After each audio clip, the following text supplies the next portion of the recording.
Hey guys, I wanted to show you something new with mClass. When you log into mClass, any class that you are assigned to is going to show up on your screen. As you can see right now on my screen, I have access to everyone's class, but something that's new here is that if you have a student who receives special education services, they are still listed under your class name, but they're in a separate class.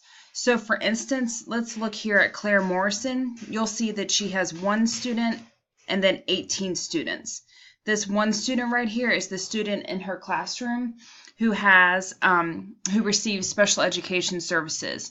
When you go to assess these students, you will have to sync one class at a time.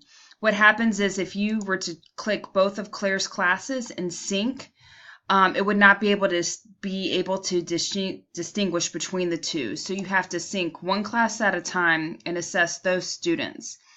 If this is confusing or if you have any questions, please let me know. But just be aware of this change, and it's a new setup from DPI, so it has to stay this way. Thanks.